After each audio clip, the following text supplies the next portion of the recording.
चाहती हूँ भाषा। अच्छा तो हाँ बहुत बढ़िया आपने क्वेश्चन पूछा है। क्या नहीं समझा आपको कस्टम एक्सेप्शन? मतलब समझा नहीं थोड़ा-सा। थोड़ा नहीं समझे। अच्छा क्या करते हैं हम? Mayuri what will do? Mayuri right? No Selina. Okay. Sir मुझे भी नहीं समझा। ओके आपको भी नहीं समझा। तो हम क्या करेंगे, मैं एक्सेप्शन हैंडलिंग को कवर कर लेता हूँ। फिर जो बाद में ना हम इसको एक दिन या फिर 2 दिन निकाल के इसको रिवाइज कर लेंगे पूरे एक्सेप्शन हैंडलर को। उसमें जो जो चीज़ें रिवाइज है ना पूरे से ही मैं बता दूंगा कि फिर उसमें आप डाउट्स पूछ सकते हो। देखो अभी हमने एक्सेप्शन हैंडलर पढ़ा है तो आपको सारे के सारे टॉपिक्स ऐसे नहीं होंगे जो समझ में नहीं आया, है ना? कुछ ही टॉपिक होंगे जो समझ में नहीं आया, है कि नहीं? अगर एक्सेप्शन हैंडल में 3-4 टॉपिक 5-6 टॉपिक पढ़ रहे हैं तो ऐसा नहीं होगा कि 6 के 6 समझ में नहीं आ गए। ऐसा नहीं, ऐसा तो नहीं होगा ना जिस तरह से हम आगे बढ़ रहे हैं, है कि नहीं? तो फिर एक्सेप्शन हैंडल अगर जब मेरा हमारा एक चैप्टर खत्म हो जाएगा ना तो उसके बाद में हम क्या करेंगे, अ, एक बार और से एक्सेप्शन हैंडल को देख लेंगे पूरा स्टार्टिंग से जीरो से बता दूंगा मैं एक बार फिर से। तो कुछ कवर हो जाएगा बट मैं आपको अभी कुछ खाली हाथ नहीं जाने दूंगा कि आपने पूछा है तो मैं आपको कुछ ना कुछ तो देके ही जाऊंगा, ठीक है? तो जब भी बहुत अच्छा क्वेश्चन पूछा है और मुझे अच्छा लगा कि आप सबने पूछा है कि मुझे नहीं समझ में आया, that is what I like about guys. क्या पूछोगे? Custom exception. क्या? कस्टम एक्सेप्शन, ठीक है। अब देखो कस्टम एक्सेप्शन का मतलब क्या होता है। देखो दो एक्सेप्शन होते हैं, एक होता है कि प्री डिफाइंड एक्सेप्शन। पर एक, यानी मैं अगर एक्सेप्शंस को आपको बताऊं तो ऐसा नहीं बोलना है कि रन टाइम एक्सेप्शन और कंपल टाइम एक्सेप्शन, वो नहीं बात कर रहा हूँ अभी मैं। एक्सेप्शन की वो भी छोड़ दो, मैंने अभी जो बोला है उसको नहीं ध्यान में रखना है। अभी बस समझने के लिए, अगर अगर कोई भी आपको बताया कि कोई भी आपको पूछेगा कि कितने टाइप के एक्सेप्शंस होते हैं तो ये आपको नहीं बताना है। हर बार ये ध्यान रखना, आपको अभी जो बता रहा हूँ ये आपको नहीं ध्यान में रखना, ठीक है? ये मैं बस आपको समझाने के लिए बता रहा हूँ, ये आपको बिल्कुल भी डेफिनेशन वगैरह में बोलना नहीं है जब भी मैं एक्सेप्शंस की बात करता हूँ। ओके, तो अभी तक जितने भी एक्सेप्शंस हमने देखे, जो कि जितने भी एक्सेप्शंस देखे, जैसे क्या देखा है हमने, अरिथमेटिक एक्सेप्शन, है ना? अरिथमेटिक एक्सेप्शन, ठीक है। उसके बाद में इंडेक्स आउट ऑफ बाउंड, ये वाला एक्सेप्शन देखा है। इंडेक्स आउट ऑफ बाउंड, ये वाला एक्सेप्शन देखा है। और कौन सा एक्सेप्शन देखा हमने? ओके, सो यही दो एक्सेप्शन हमने लाइक यूज केस, यानी इन दोनों का यूज एग्जांपल लेके हमने समझा है कि एक्सेप्शंस को कैसे, क्या क्या एक्सेप्शंस होते हैं। अब देखो ये जो एक्सेप्शंस है, arithmetic exception, index out of bound exception, ये क्या है? ये क्लास है। क्या है? क्लास है। ये बात समझ में आ गया? लास्ट टाइम हमने उसको खोल के भी दिखाया था कि अरिथमेटिक एक्सेप्शन कैसे दिखता है, index out of bound exception कैसे दिखता है, ये देखा था ना? देखो जैसे मैं बोलता हूँ कि अरिथमेटिक एक्सेप्शन हो गया, वो भी क्या है? एक एक्सेप्शन है। Index out of bound exception हो गया, क्लास नॉट फाउंड एक्सेप्शन हो गया, आईओ एक्सेप्शन हो गया, बहुत सारे एक्सेप्शन है, ठीक है? तो इन जो कि एक्सेप्शन ऑलरेडी प्रोवाइडेड होते हैं जावा के जरिए, जो कि ऑलरेडी प्री डिफाइंड होता है। तो ये जो एक्सेप्शन हमने बोला ना, उसको बोलते हैं pre defined exception. Pre defined exception, pre defined का मतलब क्या है कि एक्सेप्शन क्या है? ये जो अरिथमेटिक एक्सेप्शन है, ये index out of bound exception, ये एक्सेप्शन है of course, but it is a class as well, right? ये क्लास है। समझ में आ रही है बात गाइज? एक्सेप्शन तो है बट ये क्लास है। Are you getting this? इस क्लास के अंदर, अरिथमेटिक एक्सेप्शन के अंदर, index out of bound exception के अंदर, इस एक्सेप्शन क्लास की प्रॉपर्टी इनहेरिट की जाती है। ये बात समझ में आ रहा है? ये इनहेरिट किया जाता है ताकि एक्सेप्शन की बिहेवियर इस क्लास के अंदर आ सके। Actually it is a normal class. Arithmetic exception ये भी नॉर्मल क्लास है, इंडेक्स आउट ऑफ बाउंड ये भी नॉर्मल क्लास है, बट वो एक्सेप्शन के, हम उसको एक्सेप्शन क्यों ट्रीट करते हैं? क्योंकि वो एक्सटेंड करता है एक एक्सेप्शन क्लास को। समझ में आ रहा है गाइज? लकी नहीं ना? समझ में आया? चलो मैं इसको कोड में थोड़ा आपको बेटर समझाऊंगा, ठीक है? और बिल्कुल स्ट्रेस नहीं लेना है आपने, सारी चीजें हम कवर कर रहे होंगे, है ना?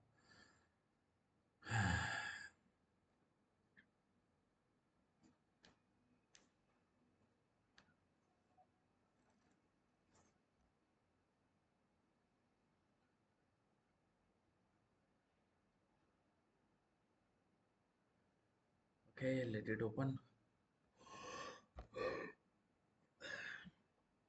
Okay, fine. अब देखो यहाँ पे ये मैं मेरा माई एक्सेप्शन निकाल सकता, ये माई एक्सेप्शन मैंने लिखा हुआ है।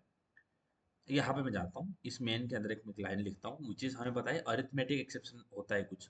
लेट्स राइट अरिथमेटिक, और आपको एक यहाँ पे new arithmetic exception. Okay, so this is what you can C, you will directly get it.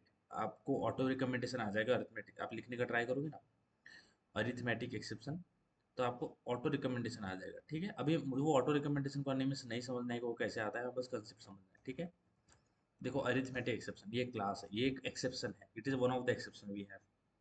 इसको हवर करके, इसको कंट्रोल और हवर करके क्लिक कर दूंगा तो ये ओपन हो जाएगा। So you can see this arithmetic exception is a class, right? Okay guys, it is a class. And why we are saying this is, क्योंकि अगर मैं नॉर्मल किसी कोई भी क्लास बना लेता हूँ, क्या उसको मैं एक्सेप्शन का, अगर मेरे पास कोई भी क्लास है, मैंने एक क्लास बना दिया, क्या मैं इसको एक्सेप्शन बोल दूंगा कि ये क्लास अभी एक्सेप्शन बन गया है? नहीं, जब तक उसके अंदर एक्सेप्शंस की प्रॉपर्टीज नहीं होती है वो एक्सेप्शन नहीं बनेगा। इसलिए जो अरिथमेटिक एक्सेप्शन है, नाम देने से एक्सेप्शन थोड़ी बनता है। तो ये जो अरिथमेटिक एक्सेप्शन है, इसको हमने एक्सटेंड करवाया रन टाइम एक्सेप्शन से। समझ में आ रहा है? Okay guys, are you getting this? This arithmetic exception is a class. Okay, इस पे अगर क्लिक करेंगे तो ये एक अरिथमेटिक ये एक रन टाइम एक्सेप्शन को एक्सटेंड कर रहा है। That make sense guys till now? Okay, Leena, Lucky, Mayuri, बताइए यहाँ तक समझ में आ गया? Yes sir. ओके, अब जो अरिथमेटिक एक्सेप्शन क्लास है, ये it is one of the exception we can get, we can have, right? क्योंकि अगर कोड में अगर कुछ क्रिटिकल स्टेटमेंट हो सकता है, और वो critical statement arithmetic exception is one of the exception that particular critical statement can throw, right? है कि नहीं? समझ में आया लीना, मयूरी, लकी? है कि नहीं? और भी बाहर बहुत सारे एक्सेप्शंस हैं जो कि आपको बताऊंगा। बट जितने भी एक्सेप्शंस हैं, अरिथमेटिक एक्सेप्शन है, इंडेक्स आउट ऑफ बाउंड है, क्लास नॉट फाउंड एक्सेप्शन है ना, ये सारे एक्सेप्शन ये ऑलरेडी प्रोवाइडेड है। इनका जो क्लास है वो पहले से बनाया हुआ है जावा के अंदर, कि अगर थ्रो अरिथमेटिक एक्सेप्शन है तो वो पहले से अरिथमेटिक एक्सेप्शन बनाया हुआ है, हमें बनाना नहीं पड़ता। समझ में आ रही है बात? तो ये प्री डिफाइंड एक्सेप्शंस हो गए जो कि ऑलरेडी अभी मिलते हैं, आप उसको डायरेक्टली यूज करते हो। अगर कुछ क्रिटिकल स्टेटमेंट्स के अंदर इस तरह से मैथ्स के ऑपरेशन हो रहा है जिसके अंदर अरिथमेटिक एक्सेप्शन आ सकता है, तो मैं डायरेक्टली बोलूंगा थ्रो अरिथमेटिक एक्सेप्शन। ठीक है, यानी if b equal to 0, throw new arithmetic exception. So I will directly throwing that exception. और वो एक्सेप्शन क्या है? वही क्लास है। उस क्लास को किसने बनाया है? क्या हमने बनाया है अरिथमेटिक एक्सेप्शन क्लास? नहीं बनाया, ये तो ऑलरेडी बना बनाया मिलता है ना लकी, है कि नहीं? जो क्लास हम यूज कर रहे हैं अरिथमेटिक एक्सेप्शन, क्या ये हमने बनाया हुआ है? नहीं बनाया ना। नो। तो जो एक्सेप्शन यूज कर रहे हैं अरिथमेटिक एक्सेप्शन, वो हमने, अरिथमेटिक एक्सेप्शन यानी it is a class, arithmetic exception is a class that you can सी, हम इसको यूज कर रहे हैं, हम बोल रहे हैं थ्रो न्यू अरिथमेटिक एक्सेप्शन। क्या वो हमने बनाया हुआ है? नहीं बनाया। तो एक कुछ एक्सेप्शंस ऐसे होते हैं जो कि प्री डिफाइंड एक्सेप्शंस होते हैं, जो कि ऑलरेडी बना बनाया मिलता है, हम उसको यूज करते हैं। इसलिए आपको ये जो अरिथमेटिक एक्सेप्शन क्लास का कोड है, यहाँ पे आपको क्या दिख रहा होगा? Reader mode. क्या दिख रहा है?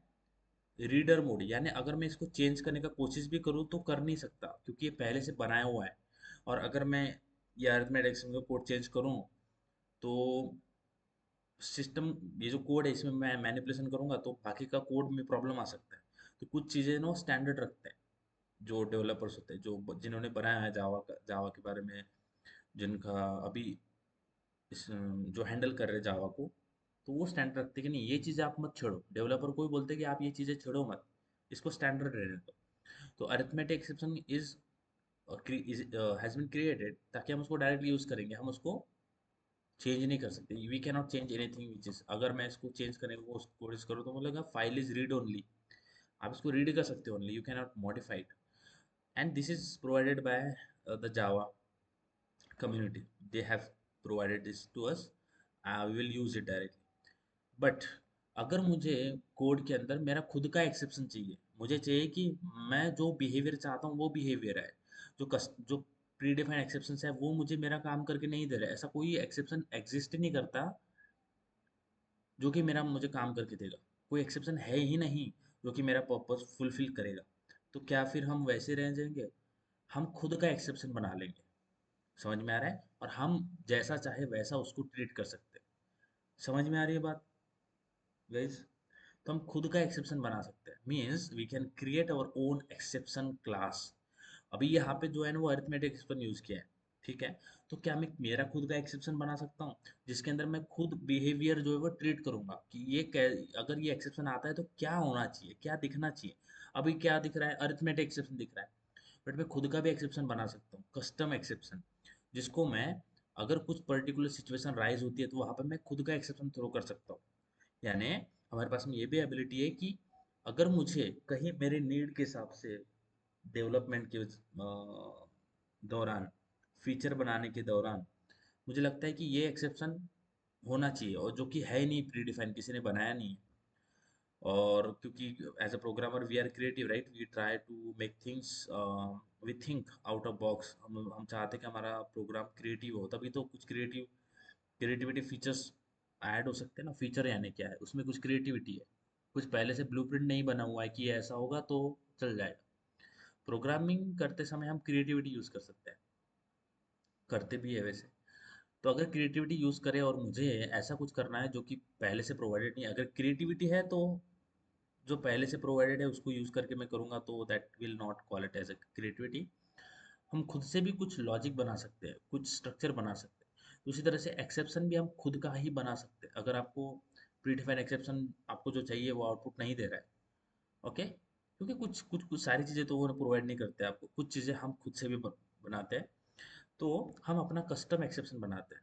तो यहाँ पे मैंने एक छोटा सा एग्जांपल दिया है, एक क्लास बनाया है, एक्सेप्ट माई एक्सेप्शन, आप इसको कुछ भी बोल सकते हो। Okay, my exception, your exception, जो भी पर्टिकुलर फीचर डालना है उसमें वो एक्सेप्शन आ रहा था वो उसका नाम दे सकते हो। तो माई एक्सेप्शन नाम का क्लास बना लिया। अब उस क्लास को नाम देने से वो एक्सेप्शन नहीं बनेगा, क्योंकि उसके अंदर बिहेवियर चाहिए होगा मुझे जो कि एक्सेप्शन के अंदर होते हैं। तो इसलिए मैंने उसको एक्सटेंड किया है एक्सेप्शन से। समझ में आया? क्योंकि ये एक्सेप्शन के अंदर सारे वो बिहेवियर है जो कि एक एक्सेप्शन में होने चाहिए। अगर मैं बोलता हूँ कि माई एक्सेप्शन है और उसके अंदर मुझे एक्सेप्शंस के बिहेवियर चाहिए, तो मैं इसको एक्सटेंड कर दूंगा एक्सेप्शन क्लास से, जो कि ऑलरेडी बना बनाया क्लास में मिलता है। और ये भी एक रीड ओनली क्लास है। Can you see this guys? Okay, lucky मेरी समझ में आ रही बात है ना? बोलो बोलो। हाँ, लकी ये ना समझ आ रहा है, ठीक है। तो मैंने यहाँ पे मेरा क्लास बना लिया, और इस ये क्या किया मैंने, जब मैंने मेरे माई एक्सेप्शन को एक्सटेंड किया एक एक्सेप्शन क्लास से, अब ये जो क्लास है ना इसको मैं नॉर्मल क्लास नहीं बोलूंगा, अब ये मेरा एक्सेप्शन क्लास बन गया है, क्योंकि इनहेरिट कर रहा है एक एक्सेप्शन क्लास को जिसके अंदर सारे वो बिहेवियर्स है जो कि मुझे मेरे क्लास के अंदर चाहिए, to call it as exception, ठीक है। और फिर मैंने उसके अंदर कंस्ट्रक्टर्स भी डिफाइन कर दिए, क्योंकि हमें पता है कि एक्सेप्शन क्लास के अंदर क्या होता है। कंस्ट्रक्टर्स होते हैं, एक होता है डिफॉल्ट कंस्ट्रक्टर, एक होता है पैरामीटर्स कंस्ट्रक्टर। अगर मैं थ्रो कर रहा हूँ एक्सेप्शन, ऑब्जेक्ट थ्रो कर रहा हूँ जो कि मैं यहाँ पे कर भी रहा हूँ, ठीक है, जो कि मैं यहाँ पे कर भी रहा हूँ, कहाँ पे कर रहा हूँ? मैं कर रहा हूँ यहाँ पे, थ्रो न्यू माई एक्सेप्शन। ये न्यू माई एक्सेप्शन क्या है? It is an object. Knew my exception यानी क्लास नेम, ये देखो कंस्ट्रक्टर भी दिख रहा है आपको, दिस इज कंस्ट्रक्टर। तो अगर मैं ओनली डायरेक्टली थ्रो कर रहा हूँ और कंस्ट्रक्टर के अंदर कुछ चीज़ें पास नहीं कर रहा हूँ, तो फिर मैं एक डिफॉल्ट कंस्ट्रक्टर बना दूंगा, तो आपको इसके अंदर एक डिफॉल्ट कंस्ट्रक्टर मिलेगा। तो this is the default constructor, ठीक है। इसके अंदर मैंने प्रिंट भी किया कि default constructor is being called, क्योंकि अगर मैं कुछ पास नहीं करता हूँ तो ये वाला कंस्ट्रक्टर एग्जीक्यूट हो जाएगा, कि मुझे पता चलेगा अच्छा ये एग्जीक्यूट हो रहा है यानी कॉल हुआ है। और दूसरा होता है कि थ्रो करते समय कुछ कुछ मैसेज भी भेज सकता हूँ, कि कस्टम मैसेज, जैसे यहाँ पे इसलिए मैंने एक नया एक दूसरा कंस्ट्रक्टर बनाया है जो कि एक स्ट्रिंग ले रहा है मैसेज। यानी क्या, जब मैं थ्रो करूंगा ना यहाँ पे, जब थ्रो किया एक्सेप्शन, तो मुझे क्या चाहिए? मैं ऐसे बोल सकता हूँ कैनॉट डिवाइड बाय जीरो, ऐसे डाल सकते हैं, या फिर जीरो से डिवाइड नहीं किया जाता, है ना, ये डाल सकते हैं। अब ये क्यों आ रहा है? क्योंकि मैंने एक कंस्ट्रक्टर, ये मैं क्यों कर पा रहा हूँ, कंस्ट्रक्टर के अंदर पैरामीटर क्यों भेज पा रहा हूँ? क्योंकि मैंने एक कंस्ट्रक्टर बनाया हुआ है जो कि एक स्ट्रिंग लेता है। तो होगा क्या, जब मैं थ्रो करूंगा ना तो मैं कस्टम मैसेज भी दिखा सकता हूँ साथ में कि आप ये चीज़ नहीं कर सकते, so that user can understand okay this is what I am doing wrong. Because मैं माई एक्सेप्शन अगर उसको दिख जाएगा कि माई एक्सेप्शन, उसको पता नहीं चलेगा कि मैं उसने क्या गलती किया है, तो हम एक मैसेज भेज सकते हैं, कस्टम मैसेज, यानी एक मैसेज भेज सकते हैं साथ में जिसको जिसको देख के यूजर को समझ में आ जाए कि अच्छा क्या गलती हो गया। This custom message is not for us, it is for the user, ताकि उसको समझ में आ जाए, अगर वो एप्लीकेशन हैंडल कर रहा है, अगर उसने कुछ गलत इनपुट दे दी तो उसको समझ में आ जाए कि हम ऐसा नहीं कर सकते हैं, इसलिए हम ये कस्टम यूजर डिफाइंड मैसेज डालते हैं। ठीक है, अगर इसको रन करूंगा मैं तो आपको क्या दिखेगा, ये मैसेज भी दिखेगा कि जीरो से डिवाइड नहीं किया जाता, तो of course the user will understand okay now मैंने जीरो से डिवाइड किया हुआ और वो मैं गलती किया हूँ, तो अब वो नेक्स्ट टाइम जीरो से डिवाइड करने का कोशिश नहीं करेगा, करना भी नहीं चाहिए। तो यहाँ पे मुझे क्या दिख रहा है, माई एक्सप्रेशन तो दिख रहा है, बट साथ में क्या दिख रहा है, जीरो से डिवाइड नहीं किया जाता। समझ में आ रहा है guys? So I can create my own exceptions and that is called a custom exceptions. Make sense now? Yes. Yes. है ना?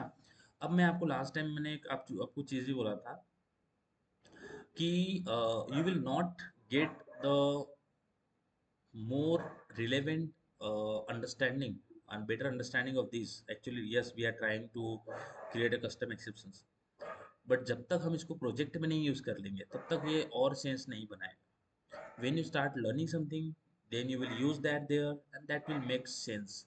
अभी तक तो जो चीज़ें पढ़ रहे हैं वो थ्योरेटिकली पढ़ रहे हैं, हम समझने की कोशिश करें अच्छा कस्टम एक्सेप्शन ऐसे बनता है, ऐसे करते हैं वैसे करते हैं, बट जब आप प्रोजेक्ट बनाते हो, प्रोजेक्ट बेस सीखते हो कुछ, तो उसमें उसको आप डायरेक्टली इंप्लीमेंट करते हो, तो वहाँ पे ज़्यादा वो सेंस बनाता है कि हाँ ऐसे होता है। बट फिलहाल हमें समझना तो है ही कि कस्टम एक्सेप्शन कैसे बनता है, बट जब हम प्रोजेक्ट्स बनाते रहेंगे उसके ऊपर, अगर आप आगे जाके फुल स्टैक जावा पढ़ोगे तो उसके अंदर आपको फिर और चीज़ें सीखने को मिलेगा और आपको ये सारी चीज़ क्लियर होगी कि कस्टम एक्सेप्शन कैसे बनते हैं, कैसे यूज़ करते हैं, थ्रोज फाइनली कैसे यूज़ किया जाता है, क्योंकि ये ऐसी चीज़ें नहीं है जिसके ये ऐसी ऐसा टॉपिक नहीं है जैसे लूप है, तो लूप के ऊपर मैं 20-25 क्वेश्चन बना सकता हूँ, उसका अंडरस्टैंडिंग बढ़ जाएगा मेरा। अच्छा चलो ऐसे यूज़ करते हैं, अलग अलग पैटर्न्स यूज़ कर लेंगे, बना लेंगे, तो उसमें और अच्छा एग्जाम्पल बन जाएगा समझने के लिए।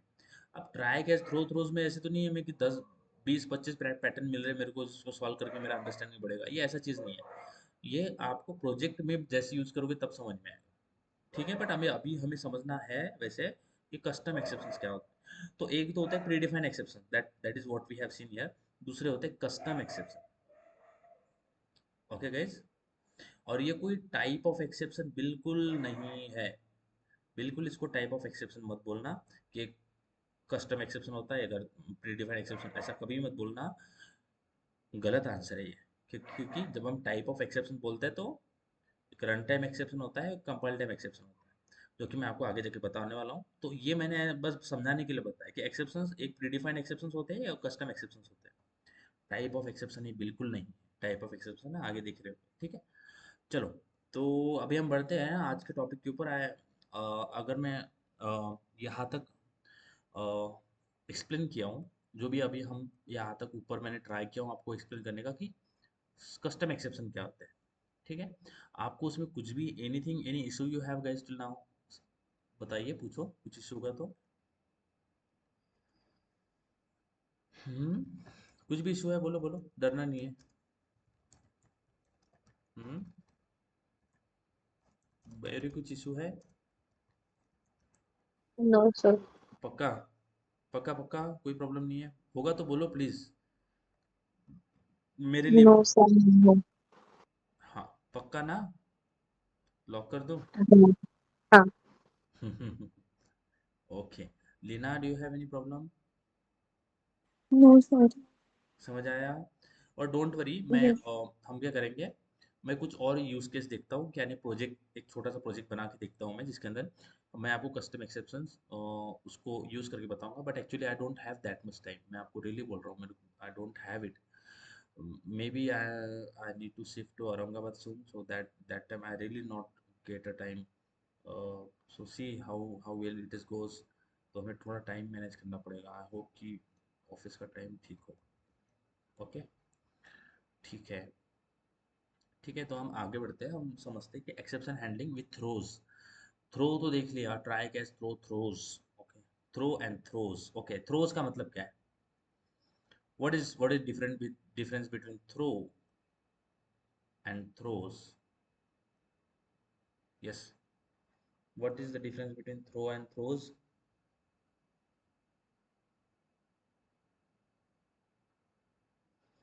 हम्म, ऑफ कोर्स, एक जो है वो सिंगुलर है, एक जो है वो क्या है, प्लूरल है, बराबर है कि नहीं? yes, यानी जब मैं थ्रो बोल रहा हूँ तो क्या वो एक टाइम पे 10-12 एक्सेप्शन थ्रो कर देगा? एक टाइम पे तो एक ही एक्सेप्शन थ्रो होता है, वही कैच होगा, फिर उसको हैंडल किया जाएगा। थ्रोज का मतलब क्या है? मल्टीपल एक्सेप्शंस हो सकते हैं जो कि थ्रो किए जा सकते हैं, समझ में आ रहा है? ओके, मल्टीपल एक्सेप्शंस होते हैं। मैं अभी इसको आपको बिल्कुल भी स्ट्रेस नहीं दूंगा इसके बारे में, जो समझते हैं इसको क्या होता है actually, how it's working. Suppose here I have one function which is let's say I have a function, okay, and it is normal. It is not a main function we have, guys. It is a function I have. Okay, fine. Inside a function, what we do? We try to implement something, right? We are having a multiple lines of code in our function, right? है कि नहीं? Hmm? Okay. So, yeah, we are writing code. We will have a multiple lines of code in our function. Okay, that is a function. That is not a main function. Okay, है ना? हम बनाते add, subtract, multiply, divide, those things. A function है। क्या a function के अंदर कुछ critical statements नहीं हो सकते हैं? हो सकते हैं, बराबर है? हम्म, यस गाइस, है कि नहीं? This critical statements, okay, you can have critical statements in a function, right? Of course, right? It is possible, है ना? है कि नहीं? कोई कंफ्यूजन है? कहीं कंफ्यूजन है का?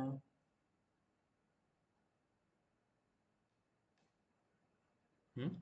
So I have a function, and inside that I have a critical statements as well. Of course, yeah, you are having some critical statements, okay? And now I will ask you what you will do if you have a critical statements. Yeah,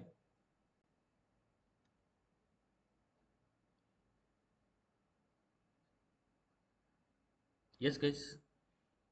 Lucky, सब आवाज आ रहा है मेरा? yes, sir. Okay, I'm just asking. See, in you have a function A, and in A function you have some critical statements.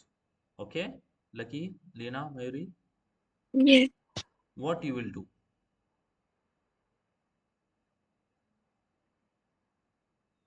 Okay, Mayuri, first you, what you will do? Throw the exceptions. Throw the exception. I have a critical statements. What you do with the critical statement? You put that critical statements. You put those critical statements in try and catch, right? है कि नहीं? yes, Okay, so you will have a yes, try, you will have a catch, and you here you will catch exception ex. You can mention this specific exception, or you can mention the only exception. It is exception. Okay, that you can do. And here I can write system.print and just print ex. Okay, the name of the exception. Whatever the exception you will get, it will just print it. Fine. So you will have this critical statements here. Now that makes sense. Till now, I don't have any problem here. Okay, guys, do you have any question till now? Yes, Lucky. no, Okay, so this is the A function I have. Okay, uh, here another function I have which is B. Okay, and of course this is a B function. And okay, opening brace. Okay, let's use red because it will look better. Okay, ये जो green है ये यहाँ पे अच्छा fit नहीं बैठता है. Okay, so I have one more function which is B, and of course in B as well you will have some normal statements and some are the criticals, right? है कि नहीं? Okay, so what you will do? You will again put this in try and catch. yes, yes guys. I didn't get it. Okay, see, very easy, it is so easy. I have a here, just try to understand what I'm trying to say in the context of A. This is a method A. Okay, this is a method A. So in the method, or you can say function. Okay, so this is the function A I have.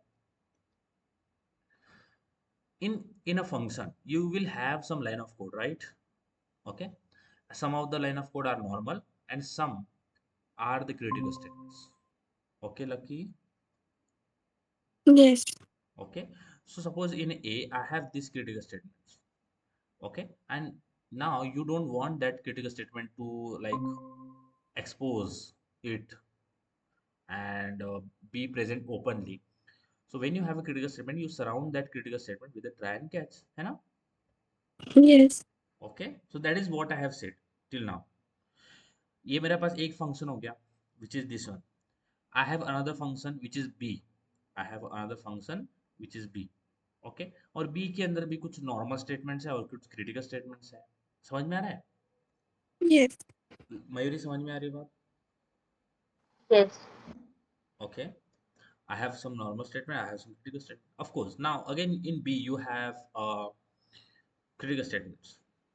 Now what you do? You will put that critical statements in a try block and you will handle it in catch block, right? Exception EX. समझ में आ रही है बात? Yes. कोई problem नहीं है. Same ही चीज है, दोनों में क्या हो रहा है? सेम ही चीज हो रहा है, बट मैं क्या कर रहा हूँ, मेरे पास दो अलग अलग फंक्शंस हैं. समझ में आ गया? ए के अंदर कुछ क्रिटिकल स्टेटमेंट्स है और एक्सेप्शन जो आ रहे हैं वो ऐसा नहीं है कि वो सेम ही एक्सेप्शन है, अलग अलग भी हो सकते हैं. It could be any exception. दो फंक्शन है. ओके, दो फंक्शन में आ, मुझे कुछ क्रिटिकल स्टेटमेंट्स हैं. I have some critical statement जिसको मैं ट्राई और कैच से हैंडल कर रहा हूँ separately. I am handling it separately. Now what you do? Okay, so suppose you wanted to execute this A method. So I will create my main here. So this is my main method. Okay, let's call it as a main. Okay, so this is my main method. Fine. Okay, of course, I am from the main. I'm just calling A, right? I'm just calling A. Okay, this from here I'm just calling this main A method, and the exception is being handled inside this A method, right? Exception को मैं ए के अंदर ही handle कर रहा हूँ. Main से तो बस मैं कॉल लगा रहा हूँ. एक्सेप्शन हो गया तो ए के अंदर ही हैंडल हो जाएगा. क्या मेन का कुछ रोल है? क्या मेन कुछ कंट्रीब्यूट कर रहा है एक्सेप्शन को हैंडल करने? कुछ नहीं कर रहा. मेन से तो बस कॉल जाएगा. हैंडल तो मैं ए के अंदर ही कर रहा हूँ ट्राई एंड कैच लिख के. समझ में आ गया बात? यस गाइस, या बताइए, इतना समझ में आ गया? कुछ कंफ्यूजन है? पूछो पूछो. ऐसे साइलेंट रहोगे तो फिर मुझे भी समझ नहीं आएगा कि आपको समझ में आया. कुछ प्रॉब्लम है, कुछ समझ नहीं आया? Anything do you have confusions till now? Hmm, आगे बढ़ूं? हाँ. हम्म, तो मैं क्या कर रहा हूँ, मैं मेन से कॉल कर रहा हूँ एक को, और जो एक्सेप्शन हैंडल किया जा रहा है वो तो ट्राई और कैच के अंदर ही किया जा रहा है. मेन का कुछ कंट्रीब्यूशन नहीं है. समझ में आ रहा है? मेन का कुछ कंट्रीब्यूशन नहीं है. अब इस ये जो मैंने किया है, वॉट एवर, मैं यहाँ से बी को भी कॉल कर सकता हूँ. बी को भी कॉल कर लेते हैं. ठीक है, यहाँ से भी बी को कॉल जा रहा है. Okay, the call is being given to B. Okay, तो यहाँ पे निकाल देता हूँ. Let's use. तो यहाँ से मैं बी को कॉल कर रहा हूँ. ठीक है. ओके, यहाँ से बी को कॉल कर रहा हूँ. ए और बी के अंदर जो एक्सेप्शन है वो ए और बी के अंदर ही हैंडल हो रहा है. मेन का कुछ कंट्रीब्यूशन नहीं है. मेन के अंदर हम ओनली कॉल लगा रहे हैं. अब यहाँ पे मैं क्या बोल रहा हूँ, what actually we are trying to do, we are trying to handle the exception in the two methods. Listen guys, what I am trying to say, यहाँ पे हम क्या कर रहे हैं, हैंडल कर रहे हैं. Just go for the smaller wait. Handle कर रहे हैं. Handle the exception. कहाँ पे कर रहे हैं हम handle? inside A and B। समझ में आ रहा है? ठीक है। Yes. एक्सेप्शन को हैंडल कहाँ पे कर रहे हैं? पहला पॉइंट ए मेथड, ए यानी इंडिविजुअल मेथड्स के अंदर। किसके अंदर? इंडिविजुअल मेथड्स के अंदर ही हम एक्सेप्शन को हैंडल कर रहे हैं। Okay, that is fine. Main का कुछ कंट्रीब्यूशन नहीं है। ओके, कोई वो कुछ कुछ भी रोल नहीं है मेन का। ठीक है। What is the other way we have? Okay, यहाँ पे ध्यान देना है। What is the other way we have? Instead of handling the exceptions inside those method, listen guys very careful। instead क्या instead का मतलब क्या है? instead मैं बोल रहा हूँ कि एक्सेप्शन उस फंक्शंस के अंदर हैंडल ना करते हुए, इंस्टेड ऑफ दैट, पहला पॉइंट, एक्सेप्शन हैंडल किया जा रहा है। अब of the above example, exception is being handled inside A and B individual in the individual method. कोई बाहर से कोई उसको सपोर्ट नहीं कर रहा है कि चलो मैं भी आपको सपोर्ट कर लेता हूँ हैंडल करने के लिए। नहीं, इंडिविजुअल खुद ही हैंडल किया जा रहा है उस फंक्शन के बॉडी के अंदर ही। Instead of that you can say, what you can say, instead of that, okay, instead of that you can say, okay, you can say, what you can say, you can say, okay, you will say both the methods, both the methods will have or is having a critical statement। Okay guys, now this is the two point which is very important to understand right now। See, पहला point में मैंने क्या बोला? मैंने बोला कि exception is being handled in individual method inside A and inside B, it is being handled. Okay, it is being handled. दूसरा मैंने बोला कि instead of doing that, instead of like handling the exception in two methods differently individually, instead of that, what you will do, you will say, hey, this A and B method is a critical, means instead of that, instead of handling the exception inside A and B individually, you will say, hey, the A and B method is having a critical statement। Listen, you will say, you will not handle exception inside A and B. Instead of that, you will say, hey, this method is having a critical statement। You are not handling it. You are not handling it. Let me try to clear what I'm trying to say. Okay. Suppose I have this method. I have this method which is A. Okay. And inside this I have some normal line of code. And here I am having a critical statement. Okay. Okay. So in main, actually see here I am not using any exception handling tools. I'm not using, not handling here। Okay, मैं इसके अंदर handling वाला काम कर ही नहीं रहा हूँ। मैं क्या बोल रहा हूँ, what I'm trying to say, instead of handling that exception in like inside A, we will say this A having a critical statement. This A is having a critical statement। Okay guys, what you will say, this A method is having a critical statement। आप इस A को क्या बोलोगे? आप बोलोगे कि A के अंदर क्रिटिकल स्टेटमेंट एग्जिस्ट करता है। समझ में आ रहा है? हैंडल कर रहे हो क्या? नहीं कर रहे हो। क्या बता रहे हो कि ए के अंदर क्रिटिकल स्टेटमेंट एग्जिस्ट करता है। ये बात समझ आया? इतना समझ में आ गया? इतना सा छोटा सा मैंने बताया। आपको इसमें कुछ भी प्रॉब्लम है पूछो। लकी, आप पूछो, कुछ प्रॉब्लम है? No. तो हम ए के अंदर, बी के अंदर या फिर जो भी एक मेथड है उसके अंदर हम उसको हैंडल नहीं कर रहे। हम क्या बोल रहे हैं कि उसके अंदर क्रिटिकल स्टेटमेंट प्रेजेंट है। क्या बोल रहे हैं? उसके अंदर, ए के अंदर, बी के अंदर, सी के अंदर, डी के अंदर क्रिटिकल स्टेटमेंट प्रेजेंट है। उसको ट्राई कैच के अंदर बिल्कुल नहीं डाल रहे। Let's try to do that much right now. Let's try to understand throws and it is very easy, very very easy guys. मैं बोल रहा हूँ इतना इजी है, मैगी बनाने से भी इजी है, ठीक है। चलो समझते हैं थ्रोज एग्जाम्पल, ठीक है। तो थ्रोज एग्जाम्पल वाला क्लास बना लेते हैं, okay. And here I will right public static void main, that is fine. Let's create a here, okay.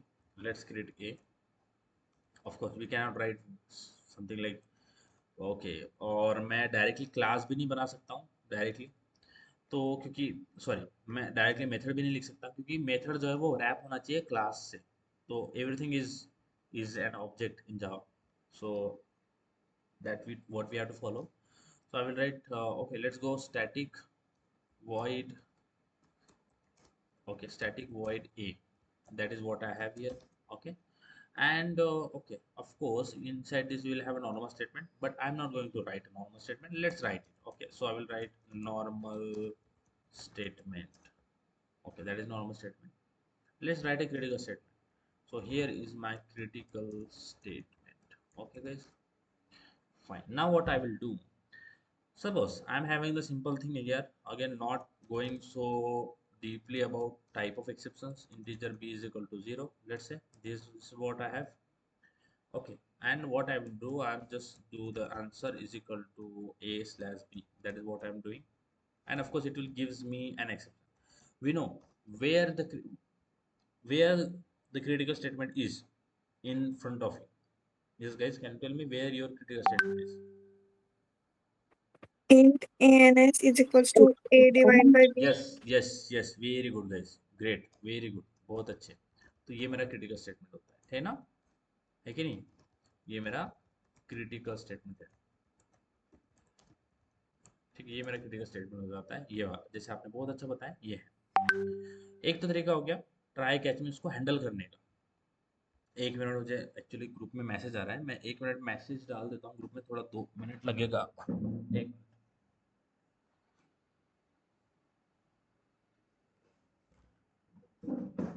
8 बज गए ना, चलो वेट करो गाइज, हम थोड़ा ये टॉपिक देख के ही एंड करते हैं, थोड़ा हम उस बैच को आगे बढ़ा देते हैं कि class.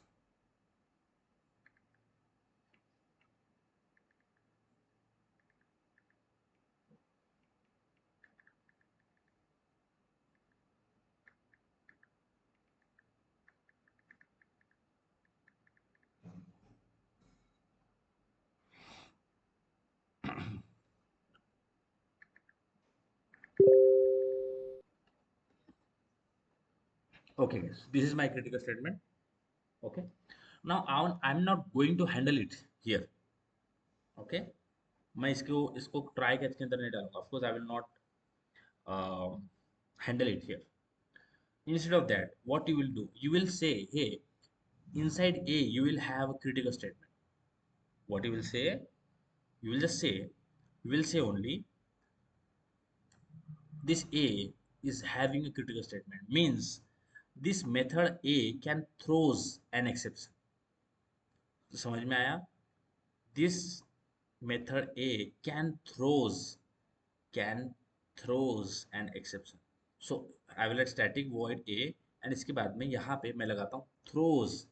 It can throws an exception. Which exception? Arithmetic exception.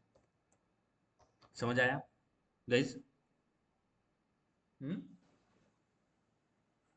ये बात समझ आया? तो मैंने क्या लगाया है? What I have did? I have said, I have indicated, added that okay, whenever you will call this a method, it will throws an exception which is arithmetic exception. Make sense now? Lucky Neena, क्या मैंने इसको handle किया? Yes.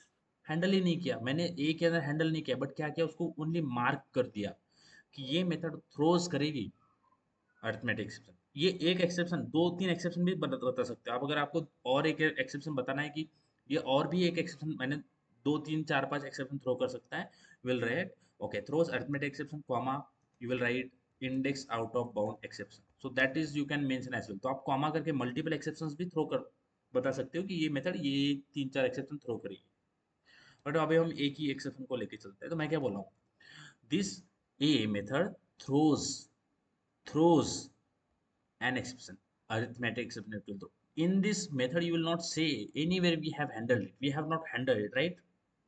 Yes. we are not handled, but we have marked this method that okay, that method will throws an arithmetic exception. Okay, no problem. Everything is fine. Now what is the use of this? What is the use of this? So when we try to call this method, यहाँ पे ध्यान देना, जब मैं a को call करूंगा, now the point when I am trying to call a, okay, अब मेरी ये जिम्मेदारी हो जाएगी, क्या जिम्मेदारी हो जाएगी कि मुझे जहाँ जिस मेथड में मैं उस ए को कॉल करूंगा वहां पे मुझे उसको हैंडल करना पड़ेगा। यानी मैंने एक एक मेथड के अंदर तो एक्सेप्शन को हैंडल नहीं किया, बट जहां से मैं कॉल करूंगा वहां से मुझे उसको हैंडल करना पड़ेगा। समझ में आ रहा है? यानी मैं यहाँ से इस ए को कॉल कर रहा हूँ, this this this is a, मैं इस ए को कॉल कर रहा हूँ और ये ए जो है वो थ्रो कर सकती है, throw, it can throw arithmetic exception. तो मुझे ये ए जो है मैं डायरेक्टली देखो, मैं ये ए जो है डायरेक्टली कॉल नहीं करूंगा, मैं क्या करूंगा, इस ए को कॉल करूंगा, इस ए को सराउंड करूंगा ट्राई एंड कैच से। यानी मैं जो कॉल करूंगा, जो मैं कॉल कर रहा हूँ ए को, क्योंकि ए जो है वो थ्रोस करती है एक्सेप्शन को, तो ए को मैं ओपनली कॉल नहीं करूंगा। अगर मैं ऐसे करता हूँ ना, ए ऐसे कॉल करते हैं, सी मैं आपको ऐसे बताता हूँ, ये ए को कॉल करती है, ठीक है, ए को कॉल कर दिया मैंने, और ए जो है वो अरिथमेटिक एक्सेप्शन थ्रोस करती है। अगर मैं ए डायरेक्टली कॉल कर देता हूँ ओपनली इस तरह से, और अगर इसको रन करते हैं तो what you will get an exception, है कि नहीं? समझ में आया? देखो आपको यहाँ पे एक्सेप्शन मिल जाएगा, दिख रहा है? Yes. ओके, क्यों एक्सेप्शन आ गया? क्योंकि वो मेथड एक्सेप्शन थ्रो करती है और उसको मैंने हैंडल ही नहीं किया। अब मैं बोल रहा हूँ कि मैं जो एक्सेप्शन है वो इसको ए के अंदर हैंडल नहीं करूंगा, वो where I will handle it जहाँ पे मैं उसको कॉल करूंगा, जिस फंक्शन से मैं उसको कॉल करूंगा उस फंक्शन के अंदर हमें उसको हैंडल करना पड़ेगा, ठीक है? तो मुझे इस ए को ट्राई और कैसे सराउंड करना पड़ेगा। तो मेन के अंदर मैं ट्राई के अंदर ए लिखूंगा और फिर कैच लिखूंगा, I will write catch block exception. अब कौन सा एक्सेप्शन? अरिथमेटिक एक्सेप्शन, तो अरिथमेटिक एक्सेप्शन, अरिथमेटिक एक्सेप्शन, और फिर उसको प्रिंट कर देंगे मुझे, system dot print arithmetic exception, that is what I have written. Okay, not argument, arithmetic exception, okay. तो मैं जब कॉल कर रहा हूँ तो रिस्पॉन्सिबिलिटी किसकी होगी? इन दैट रिस्पॉन्सिबिलिटी वो ए की नहीं हुई कि उसको हैंडल करना है। जब हम ए को कॉल करेंगे तो जिस फंक्शन के अंदर हम उस ए को कॉल करेंगे उसकी रिस्पॉन्सिबिलिटी हो जाएगी कि अभी मुझे ए जो है वो एक्सेप्शन थ्रो कर सकता है, बता ही रहा है वो कि थ्रो कर सकता है। ओके, तो हम जिस फंक्शन से कॉल करेंगे उस ए को, जो भी फंक्शन थ्रो कर सकता है एक्सेप्शन, जो भी मार्क किया हुआ है कि अच्छा ये जो है ना फंक्शन, ये throw, it can throw an exception, तो हम उस क्लास के अंदर उस फंक्शन के अंदर उसको हैंडल नहीं करते। हम जिस फंक्शन में हम उसको कॉल करते हैं उस फंक्शन में उसको हैंडल करते हैं। क्या करते हैं? जैसे ए के अंदर हम यहाँ पे इसको हैंडल नहीं करेंगे, हम, मुझे पता है कि ये जो है वो ये थ्रोस करेगा, तो हम क्या करते हैं, इसको बोलते हैं कि this function will throws arithmetic exception, है ना? ओके, अब ये गंदा लिखा हूँ मैं, बट इसको इग्नोर करना। दिस फंक्शन विल थ्रोस, यहाँ पे लिखते हैं थ्रोस अरिथमेटिक, और मल्टीपल एक्सेप्शन भी आप बता सकते हो कि मल्टीपल एक्सेप्शन भी थ्रो कर सकते हैं, क्योंकि फंक्शन के अंदर अगर बहुत बड़ा कोड है तो मैं क्या 10-12 ट्राई कैच नहीं लगाऊंगा, मैं मार्क कर दूंगा उस फंक्शन को कि एक्सेप्शन थ्रो करेगा, मैं उसके अंदर ट्राई कैच नहीं लिखूंगा, थ्रोज कर दूंगा एक्सेप्शन। क्या करूंगा, मैं उसको मार्क करूंगा कि this A will throws an exception, multiple exception बोल सकते हैं आप, index out of bound, index out of bound, you can tell more exception as well, etcetera. Okay, अब जब ए के अंदर हैंडल नहीं किया जाएगा, अब क्या होगा, जब आप मेन से जो है ना वो ए को कॉल करोगे, अब अब क्या हो गया, अब क्रिटिकल स्टेटमेंट कौन बन गया? अब ए जो है वो क्रिटिकल स्टेटमेंट बन गया, समझ में आ रहा है? क्योंकि वो थ्रो कर सकता है एक्सेप्ट, बात समझ आ रही है गाइस? हम्म। लकी, लीना, बताओ, लकी, लीना, मयूरी, समझ में आ रहा है? Yes. देखो देखो, मैंने क्या बोला कि ए जो है वो एक्सेप्शन थ्रो कर सकता है, a throws arithmetic exception, index out of bound, और भी दो तीन एक्सेप्शन। तो जब मैं ए को कॉल कर रहा हूँ तो ए ही क्या बन गया है, ये मेरा क्रिटिकल स्टेटमेंट बन गया, नहीं बना? मयूरी? Yes. तो ए को मैं ओपनली नहीं लिखूंगा, मैं क्या बोलूंगा, ए को ही ट्राई और कैच के अंदर सराउंड कर दूंगा, तो ट्राई आ जाएगा यहाँ पे, और फिर मैं यहाँ पे लिखूंगा कैच। तो व्हाट आई मीन कि हम ए के अंदर उसको हैंडल नहीं करते हैं, हैंडल किसके अंदर करते हैं, जो फंक्शन उसको कॉल कर रहा होगा उस फंक्शन के अंदर उसको हैंडल किया जाएगा। तो हैंडल जो काम है वो यहाँ पे किया जाएगा, कहाँ पे किया जाएगा, लगे समझ में आ रहा है, यहाँ पे हैंडल किया जाएगा।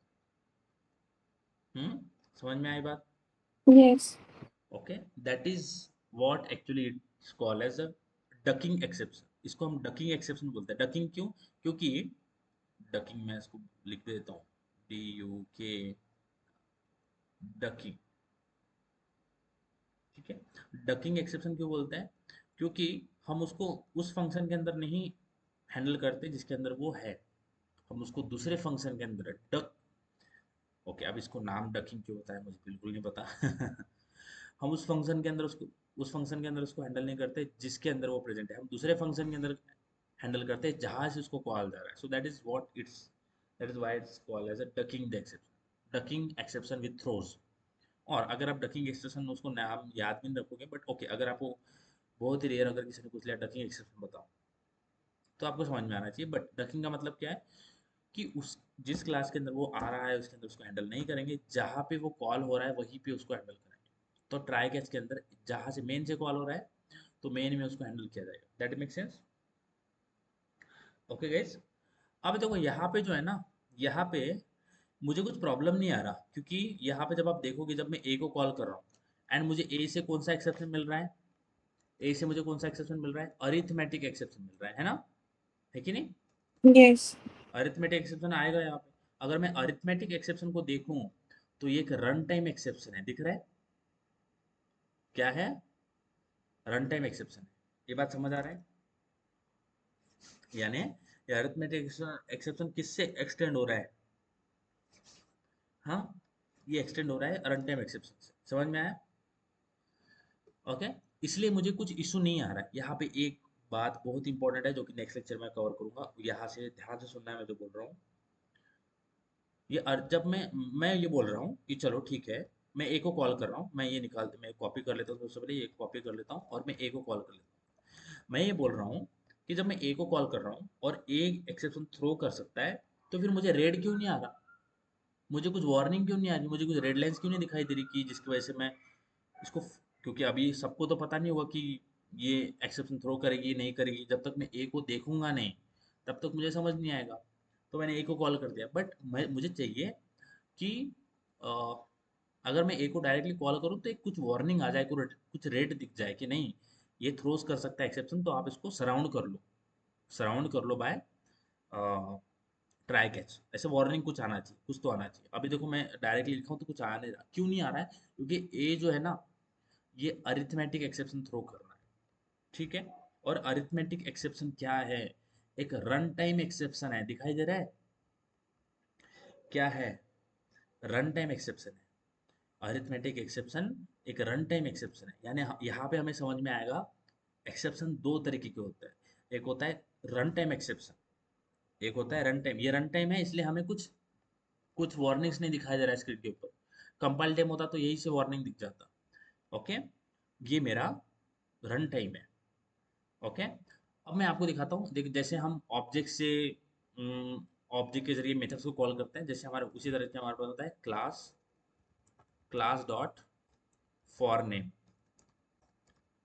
ओके, तो क्लास डॉट फॉर नेम है ना, ये एक फंक्शन है। देखो क्लास एक, मैं यहाँ पे आपको क्लास दिखा देता हूँ, ये क्लास है ना, ये भी एक क्लास है। आपको कैसे समझ में आएगा, जो क्लास लगाते हैं हम, क्लास, वो भी एक क्लास है। तो this is final class, this is a class that accept generic type, implements the serializable generic declaration, blah blah blah. Don't go in that, we don't need it right now. Okay, let's go into the pro. So ये class name से, ये जो class है ये मेरा class है, ये जो क्लास लिखा हूँ मैंने एक क्लास है, और इसके अंदर मेरे को एक मेथड मिल जाएगा जिसको हम बोलते हैं फॉर नेम। ये जो क्लास है उसके अंदर बहुत सारे फंक्शंस होंगे ना।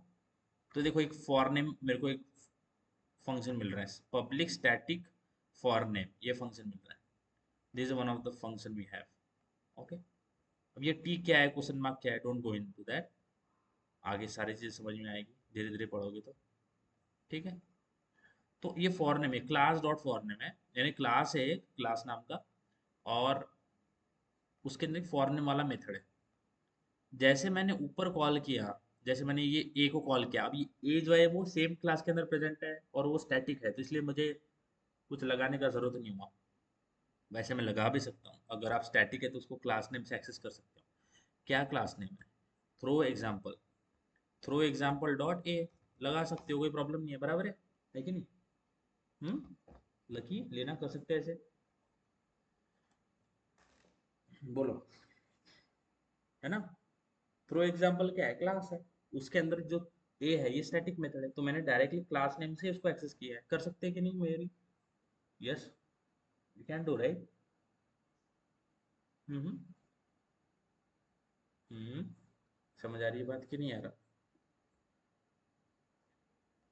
ओके, फॉर नाउ ये रिमूव कर देते हैं। मैं आपको बताता हूँ कि दूसरा टाइप ऑफ एक्सेप्शन हो जिसको हम कल देख रहे होंगे डिटेल में। आपको बस मैं एक ओवरव्यू दे रहा हूँ अभी, ओवरव्यू से भी ऊपर एक ट्रेलर की, ट्रेलर से पहले थ्रिलर होता है ना, वही हम देख रहे हैं। ट्रेलर देखेंगे फिर पिक्चर देखेंगे तो सारा चीज़ समझ जाएगा। बट एक क्लास है, उसके अंदर एक मेरे पास फॉरन वाला मेथड है, और इसके अंदर मैं एक्चुअली हम ये फॉरन वाला मेथड यूज़ करते हैं। क्यों यूज़ करते हैं वो मैं अभी नहीं बताऊंगा, आपको कुछ इशू हो जाएगा। मैं इसके अंदर लिखता हूँ डेमो। क्या लिखा? डेमो। अब देखो ये जो फॉर नेम मेथड है ये मुझे वार्निंग दे रहा है, कैन यू सी गाइस? इसके नीचे मुझे वार्निंग मिल रहा है, इसके नीचे मुझे रेड लाइन दिख रहा है, can you see this? Red line Yes. दिख रहा है। क्यों दिख रहा है रेड लाइन? ये तो फंक्शन है, बट इस फंक्शन को अगर मैं देखूंगा फॉर नेम, तो ये क्या है? ये थ्रोस करता है क्लास नॉट फाउंड एक्सेप्शन, दिख रहा है? हम्म देखो, ये थ्रोस करता है class not found exception, it is one of the exception we have. Okay, okay, अगर क्लास नॉट फाउंड एक्सेप्शन में जाओगे तो ये कौन सा एक्सेप्शन है? ये क्लास नॉट फाउंड एक्सेप्शन है। Let's go into this.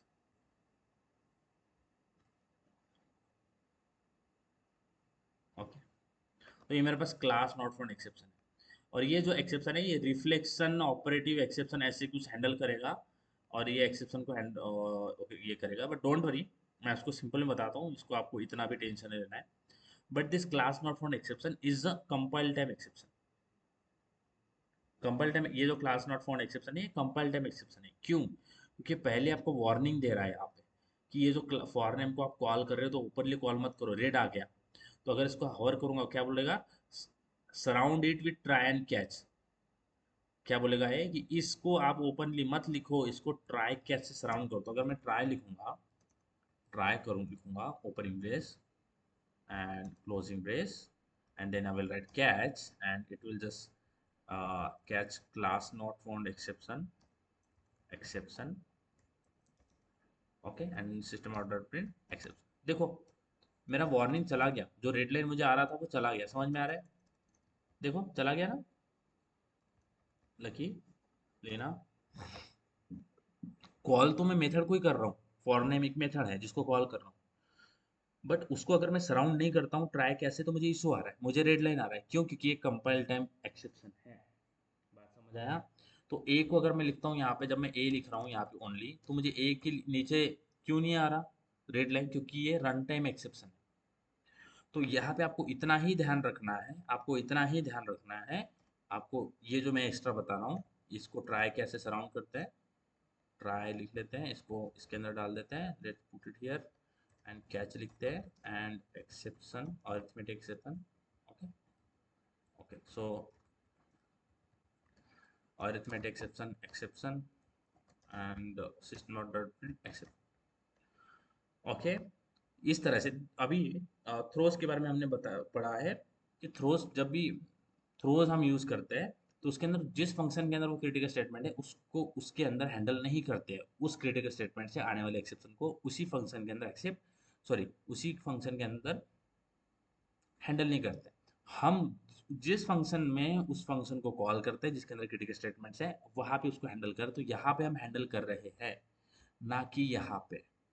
समझ में आ गया? ये छोटा सा डिफरेंस आपको ध्यान में रखना है फिलहाल के लिए। अब मैं आप कल के लिए जो 1 मिनट का पॉइंट बताता हूँ जो कि हम कल देखने वाला है, कल के टॉपिक में देखने वाले हैं। ओके, बहुत इंपॉर्टेंट है। उसके अंदर हम हिरार्ची देखने वाले हैं ऑफ एक्सेप्शन।